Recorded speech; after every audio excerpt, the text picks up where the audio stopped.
for what it's worth, Catalan's pack is just a much better pack than Wigan's.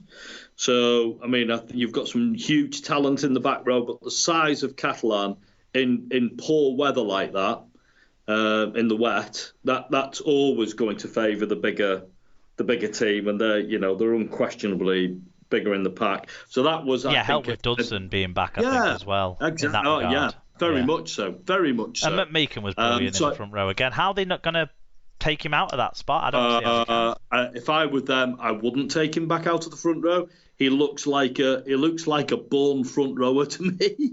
He looks better in the front row than I liked him in the second row, but I think he looks even better in the front row. I'd leave him there personally. I think he's had 3 superb games, one after the other now there in the front row. So I think the pack was a lot better, and that absolutely suited the conditions. I think the other thing is Wigan just kept chucking the ball on the floor in their own half. Yeah, because I think Wigan do have some size in the pack. Singleton, Byrne, Mago. They're not small guys, but they didn't have good games. No, they're not. They don't run their weight in the same way. They might all be bigger than McMeekan, but McMeekan runs his weight and some. They just don't have enough. I still don't think Wigan have got enough punch up front, personally. More than Warrington, but still not enough punch up front. But I think if you go back and watch the Huddersfield game and the Hull KR game, and I think the props did set a good platform, but they were found out in this game. They were beaten up in this game for certain. And I think because of the wet conditions, just doesn't help. Size really comes to the fore when you run your weight, I think. And when you're on the back foot because you keep making errors and you're knackered. Yeah, well, this is the main thing. So the main problem for me wasn't. I mean, I mentioned the pack first because I think they have got a great pack, but the main issue was Wigan kept throwing the ball on the bloody floor in their own half. It was like asking for trouble. You keep turning the ball over to people like Tompkins, you're gonna pay a price. You can't do it. I mean, you've got to turn the ball over in their 20, not yours. And once you're on the back foot like that against Catalan, in the wet, against a big pack, you're fighting a losing battle. Well, yeah. So it was dead. You were dead meat after the first 20, 25 minutes, really. I think the tone in some ways was set after the first set. So if you remember, Wigan actually got up to about the halfway line on the first set, which isn't a bad effort in those conditions, starting the game against a fresh defence and what have you. But Sam Powell popped out a dummy half to kick it. I think maybe on tackle 4, not tackle 5. I can't remember exactly. But it hit Matt Whitley's head. Man. Yeah. And Mitchell Pearce jumped on the loose ball, and that was the first big moment of the game. And then Wigan, with a combination of errors and stuff after that, never really got out of their end for 20 minutes. And then when we did get up the field, we'd found ourselves 8 or 10 points behind, I think, by that point, and we just kept making mistakes. Byrne hasn't dropped a ball all year. He dropped a couple in this game. Mago came up with a stupid error at a play of the ball when that's not been what we've been seeing from him. We've seen the odd offload go a bit loose, but we've not been seeing that from him. Bateman made a really bad error, and Jay Field played like it was a dry track still, which didn't help out either. So yeah, I think from a Wigan point of view, the only player that came out of any credit was probably Morgan Smithies, and he had a really positive start to the season. Gone is some of the shithousery, but in still is all of the good stuff that he can do. So he was the only Wigan player that I gave credit, but every Catalan player deserves credit. Yeah. So would your view on this one is one off then? It's, we didn't play the conditions well. Just chucked the ball on the floor and brought it all on our own heads. And so if you played it again, you'd be confident you would be able to square it up. I don't think this is a disaster. I do agree with the point about, you go to, at this point of the season, I don't think we would have been expecting to be beating Catalans. We're on a, improvement journey rather than being at their level that they've been at.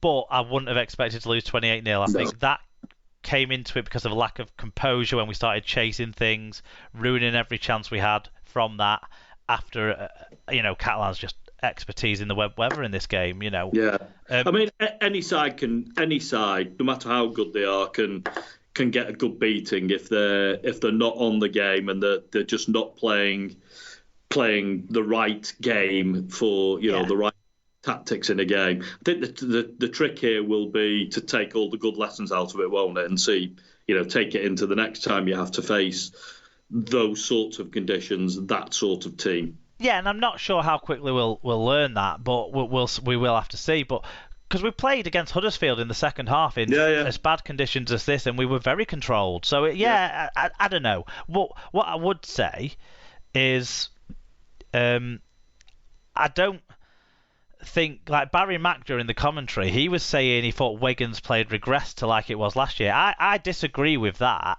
I think it was a different feeling to that. It didn't feel like last year. I watched every minute of every game we played last year. I know Barry will have done as well. He's an excellent student of the game. He watches all of the games. But I felt it as a fan, and it did not feel the same. It felt like a bad game with too many bad errors, but it didn't feel the same as last year. Kevin Brown's summary of it, I thought that was more accurate. He said, we tried to play in the wet as if it was dry. Yeah. So I think we still did try to play a bit more 2022 Wigan, but got it really wrong. Yeah. And I think it's a bump in the road rather than a car crash. I think with what I'm trying to say, I think is I still, before this game and after this game, think the same about this team. I still don't think this team was going to win any trophies this year, but I'm pleasantly surprised that I get to enjoy watching this team this year. And enjoy. It's an entertainment business at the end of the day. You want to enjoy watching your team, don't you? So yeah, and I think even in this performance, it didn't feel like last year. It didn't. That's important. On to next week. You'll be able to get back on the horse against poor old fat boy Rob's mob. Well, we don't know, but there's plenty of disciplinary matters to talk about. So Brad Singleton got a grade B late hit on pass, a 2-match penalty notice. I actually felt this was more grade A, more similar to maybe like the Hurrell ones, but it wasn't seen that way. I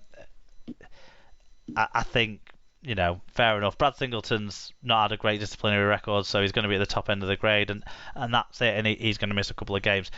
The fight at the end, Jordan Desaria and Cade Ellis, both of them got charged with grade E punching charges by the match review panel, referred to tribunal.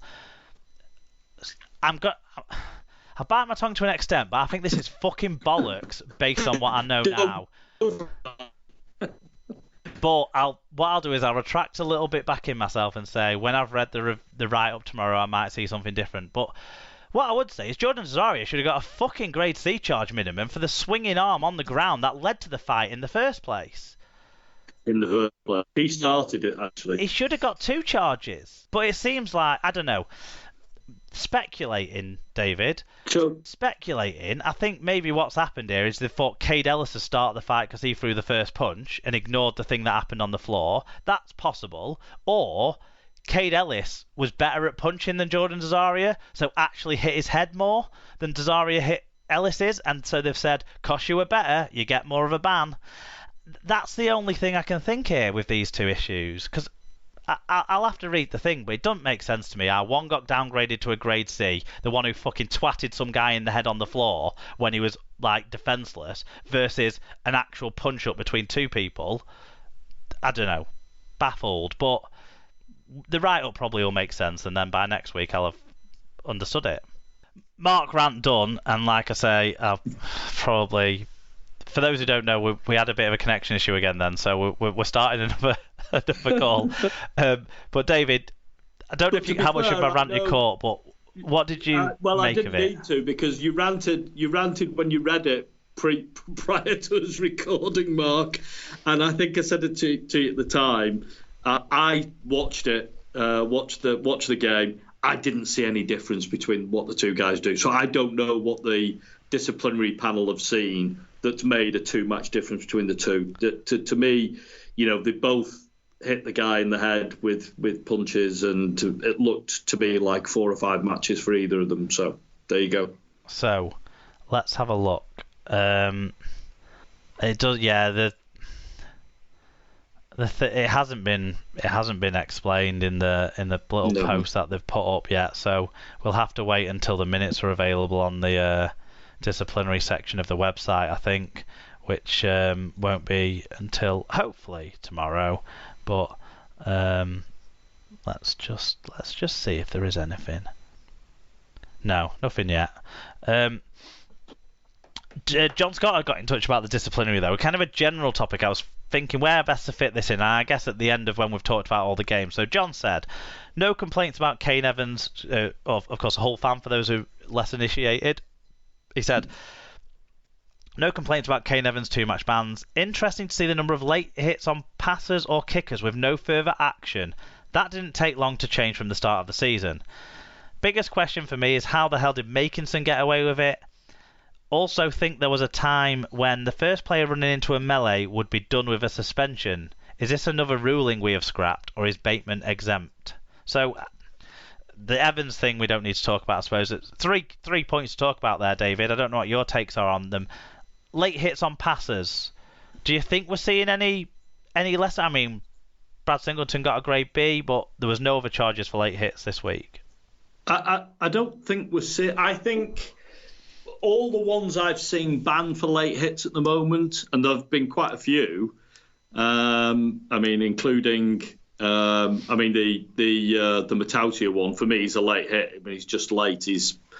And at the time I said, yeah, he deserves a ban for that. I thought it was right. So I haven't seen any late hits that haven't been penalised, that I thought that definitely is a late hit and needs to be done. I mean...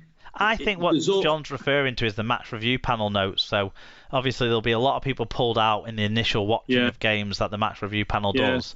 That'll pull out, is that a late hit or not? I think what's happened is when they've sat down and watched a lot of those ones in this week's games, they've not seen as much fault as maybe before. And I think the Daniel Levi one that got a sin bin in live from the referee, but when you sit and look at it, you think that's not really anything in that. I think there might have just been a few more instances like that this week. Yeah, I mean, if we want absolutely to stop hits on the kicker, the only way to do it is like the NFL and say you can't hit the kicker, period.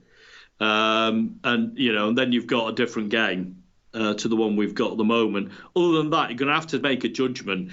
I don't think that judgment's that difficult to make. Clearly for me, Matautia's was late. Well, I think on the Singleton one, I think one of the things that goes against him is the ball was in the next player's hands when he clobbered him. Yeah, I don't think the contact was necessarily malicious in this instance. No. I think it was just big guy, wet conditions, struggling to stop himself. But it was really quite late, and yeah. The Makinson one, I don't think if it's the incident, I think John's referring to, and who knows with Hull fans. It has to be the Thewlis high tackle one, doesn't it? Yeah, I think it. I thought it was the one where there was the kick down the wing, and Thewlis was chasing it, and it looked like he'd just about to get hold of the ball, and Makinson jumped across him, and he made contact with his head, but it wasn't with force. Yeah. And it wasn't a late tackle because he was tackling because he thought he got the ball.